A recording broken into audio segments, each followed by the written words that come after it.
A Stuart 10H steam engine build, part 4, cleaning up the top of the base casting and sole plate, drilling the mounting holes in the sole plate, fitting standard long Stuart studs at one end and making some special short stud bolts for the other end. I always keep these in stock. This is a box of different size Stuart 7BA studs, and they prove very useful. Not just for fitting to Stuart engines, but for making long stud bolts for various applications. In this box are studs of various lengths, and they really are useful. I replenish them from time to time by buying some more from Stuart. Time to get on with the job, starting with cleaning up the top surface of the box bed.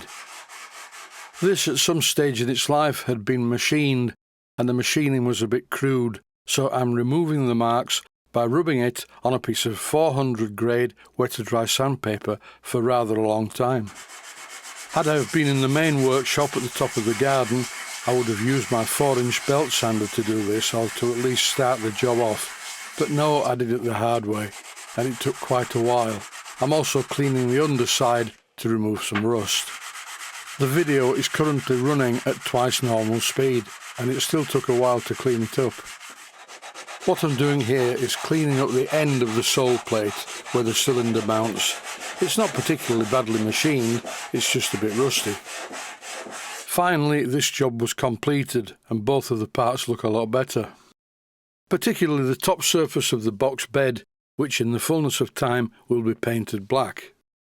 The studs that I have are a little bit thick to go through the holes in the sole plate.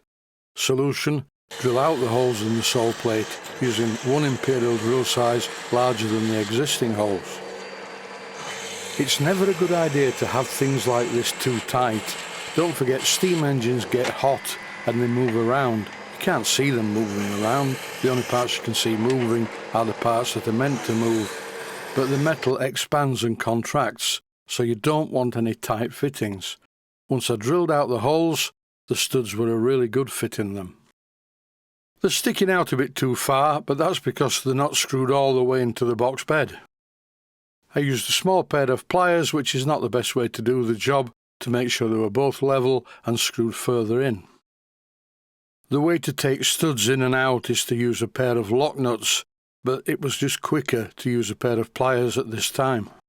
Today, once again, I have to go and get my wounds dressed because a couple of them didn't heal very well.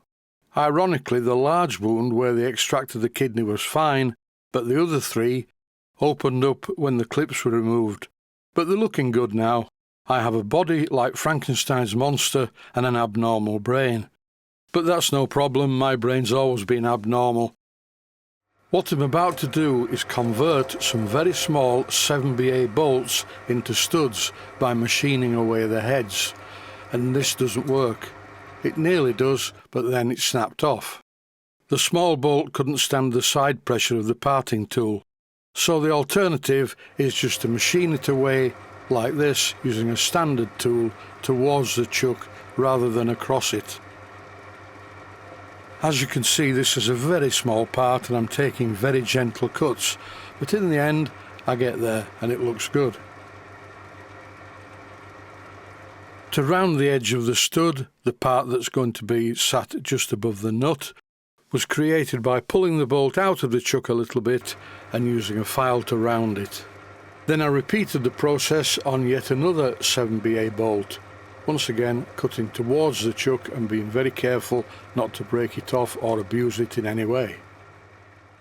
And once again I used the file to clean up the end. Now comes the interesting bit. Instead of using 2 bolts, which would have done just the same job, I've made these special studs.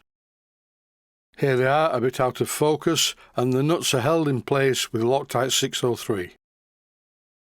While the Loctite is curing and doing its stuff, I thought it was a good idea to clean the trunk guide. And to do this, I'm using a rotary brush with nylon bristles in my Proxon motor tool.